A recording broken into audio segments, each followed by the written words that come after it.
जय हिंद साथियों, स्वागत है आप सभी का यूट्यूब चैनल के इस ऑनलाइन प्लेटफॉर्म पे। साथियों, आज के एक वीडियो में हम लोग शिक्षण से संबंधित कुछ और एमसीक्यू को कवर करने वाले हैं। तो चलिए शुरू करते हैं आज के सेशन का पहला सवाल है, कक्षा में विद्यार्थियों की विविधता को किस रूप में लेना चाहिए?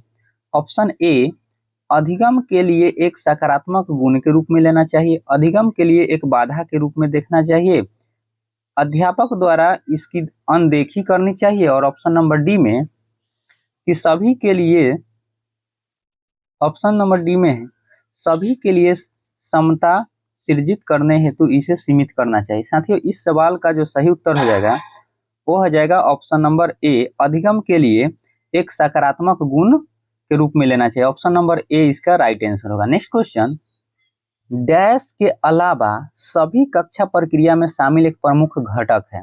देखिए, ऑप्शन ए, शिक्षक के प्रदर्शन का मूल्यांकन, छात्र के अधिगम का आकलन, अपेक्षित अधिगम का परिणाम और कक्षा का संचालन। साथियों, किसके अलावा कहता है तो ऑप्शन ए इस सवाल का सही उत्तर होगा।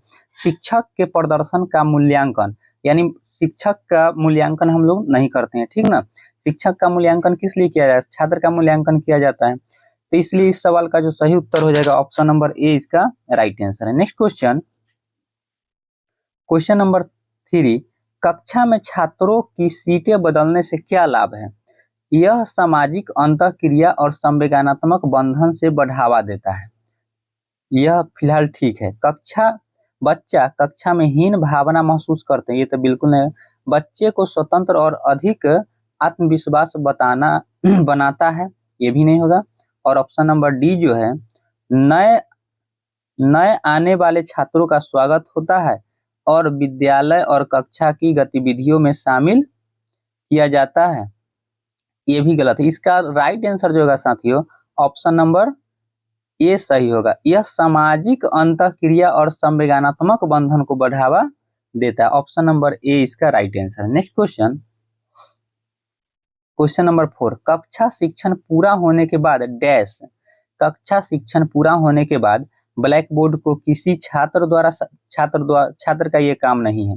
ब्लैक बोर्ड को वैसा ही छोड़ देना नहीं छोड़ सकते हैं। ब्लैक बोर्ड को शिक्षक द्वारा साफ किया जाना चाहिए, ये बिल्कुल सही है, क्योंकि ब्लैक बोर्ड जो होता है वो शिक्षक स्वयं साफ करेंगे, ठीक है। कोई बच्चा नौकर थोड़ी है कि बच्चा साफ करेगा, शिक्षक को स्वयं साफ करना चाहिए। नेक्स्ट क्वेश्चन,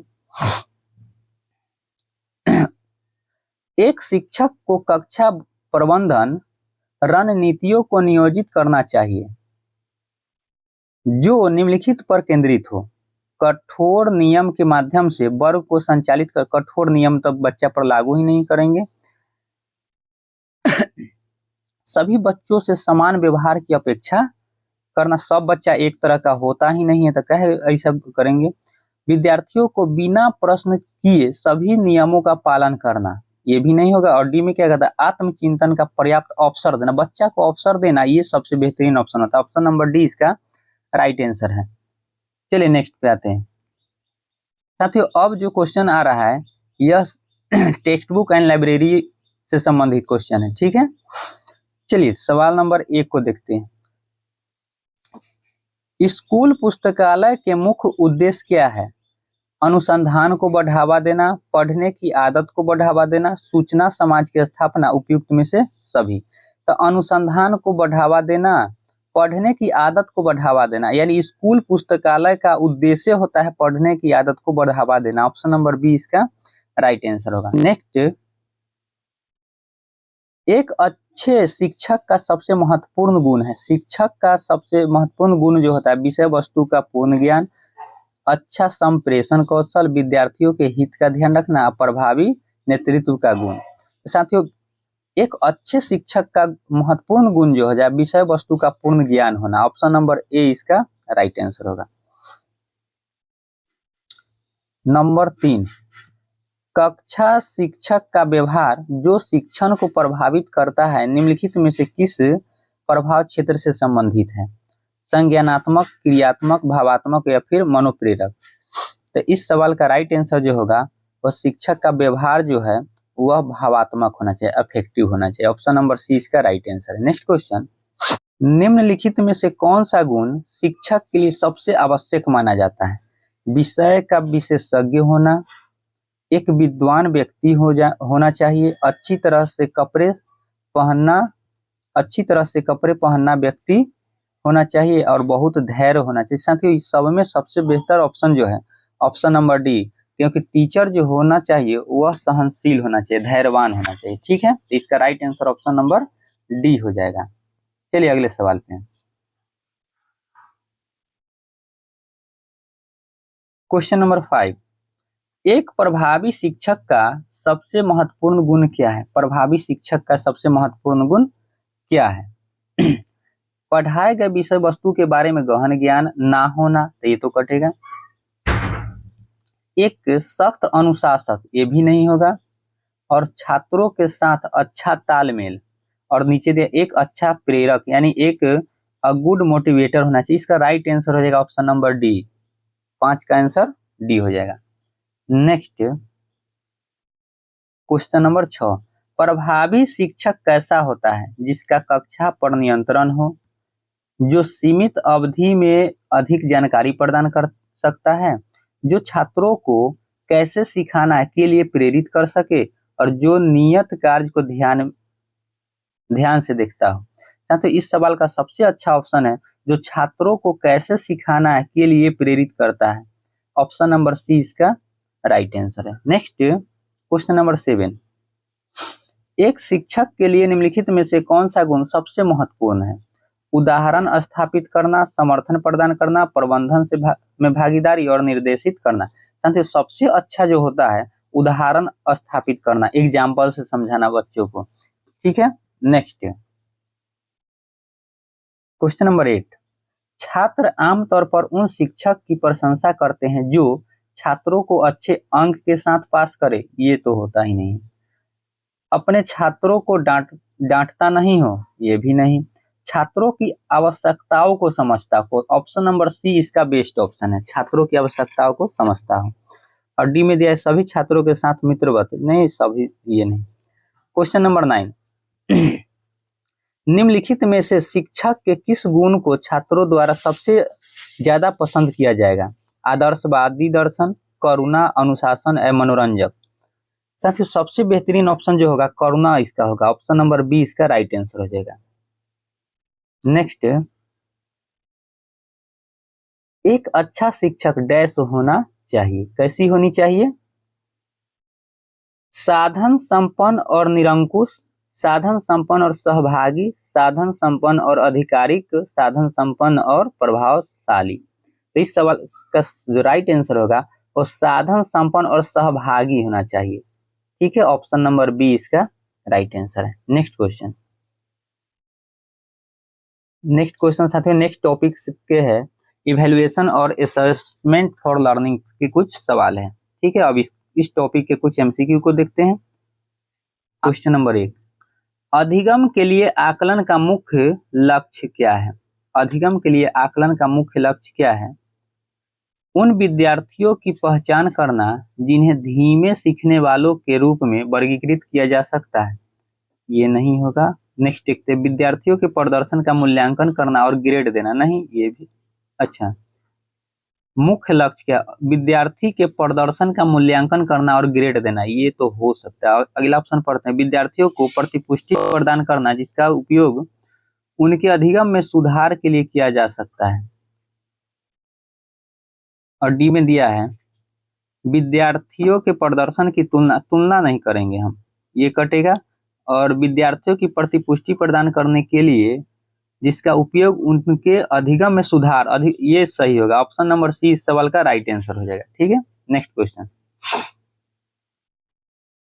विद्यालय शिक्षा में सतत एवं व्यापक मूल्यांकन प्रक्रिया किस संस्था द्वारा लागू की गई थी? तो सीसीई जो है, CCE continuous and comprehensive evaluation, यह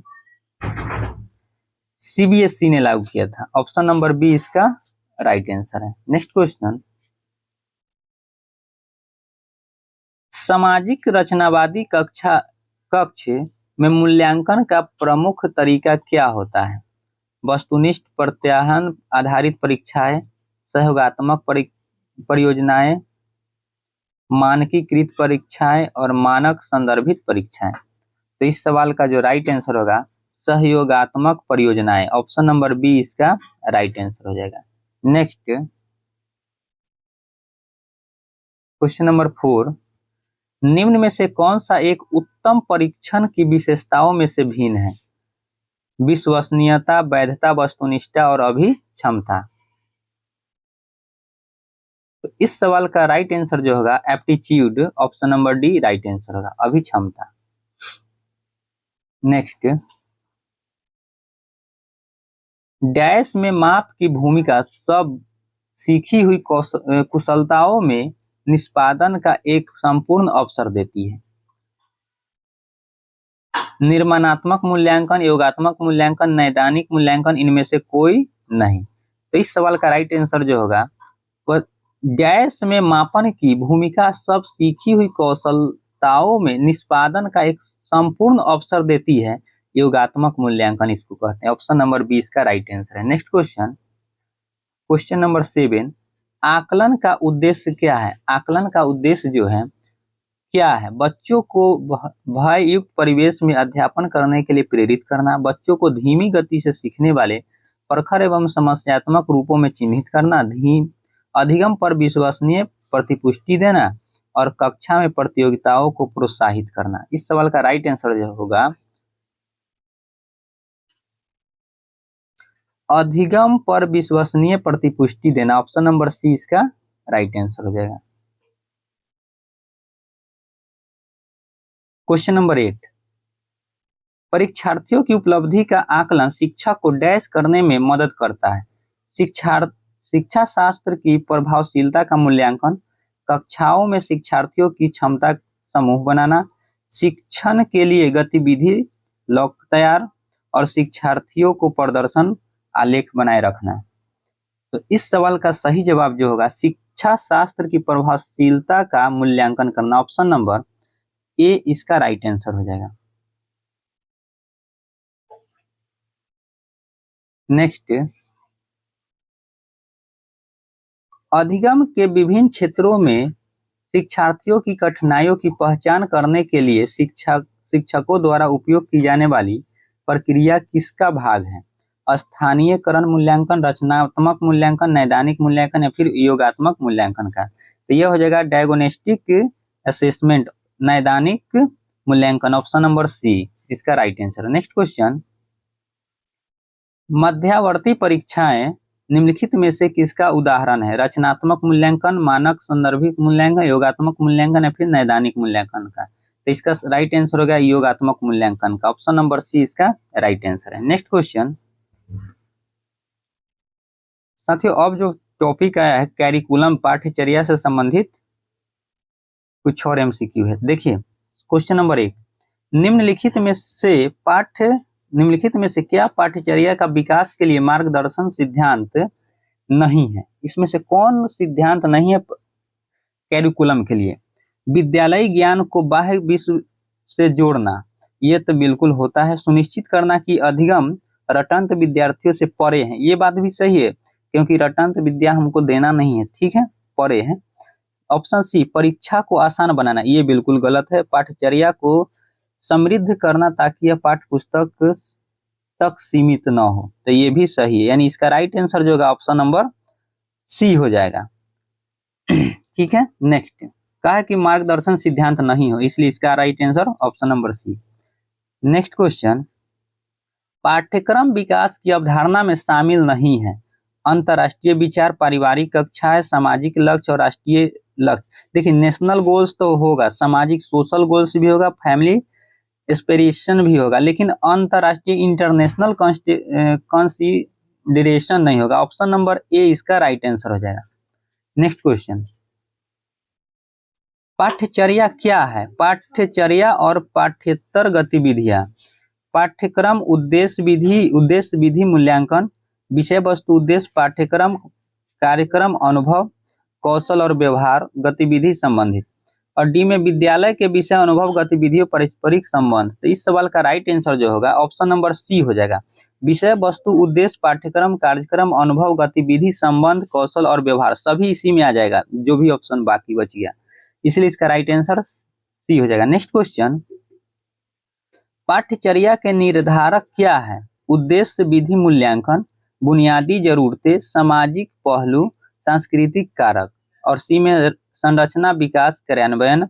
डी में व्यक्तिगत ध्यान और सामाजिक जरूरतें। तो इस सवाल का राइट आंसर जो होगा वो ऑप्शन नंबर बी हो जाएगा, बुनियादी जरूरतें, सामाजिक पहलू, सांस्कृतिक कारक। ऑप्शन नंबर बी इसका राइट आंसर है। नेक्स्ट क्वेश्चन, क्वेश्चन नंबर 5, निम्नलिखित में से कौन सा विषय यानी थीम आधारित पाठ्यक्रम का उदाहरण है?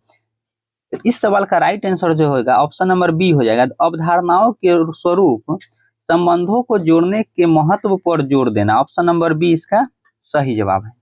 आइए अगले टॉपिक पे।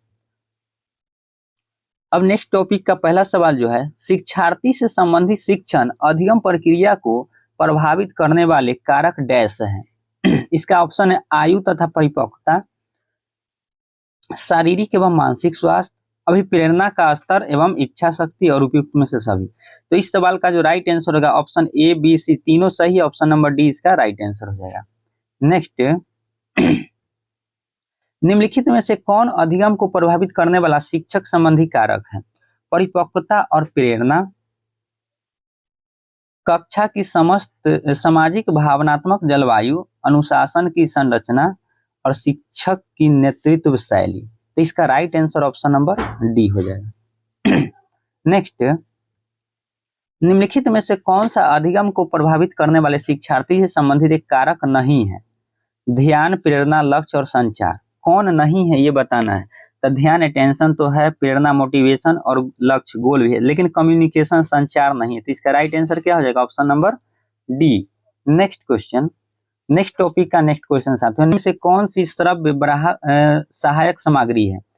श्रव्य मतलब सुनने में सहायता कौन सा सामग्री करता है? OHP, चित्र विस्तारक यंत्र, ग्रामोफोन और उपयुक्त में से सभी। तो इसका राइट आंसर है gramophone. Option number C. Next question, question number 2, श्रव्य दृष्टि शिक्षण सहायता का उपयोग करने से श्रव्य दृष्टि शिक्षण सहायता का उपयोग करने से छात्र कक्षा अधिगम से सक्रिय हो जाते हैं, शिक्षक पढ़ाने में सक्रिय हो जाते हैं, शिक्षण प्रभावी हो जाता है, उपयुक्त में से सभी। तो इस सवाल का राइट आंसर कक्षा ये सही है, 2, 3 उपयुक्त में से सभी। ऑप्शन नंबर डी इसका राइट आंसर होगा। Next question, question number 8 number इसका है, निम्न में से कौन सी प्रक्षेपित सहायक सामग्री है?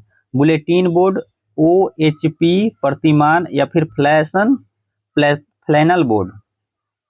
बोर्ड है। तो इसका राइट आंसर जो होगा option number B, OHP। Option number B इसका सही जवाब है। ओवरहेड प्रोजेक्ट होता है OHP का फुल फॉर्म। ठीक है साथियों, इस वीडियो में यही तक रखते हैं, फिर मिलेंगे नेक्स्ट वीडियो में। जय हिंद।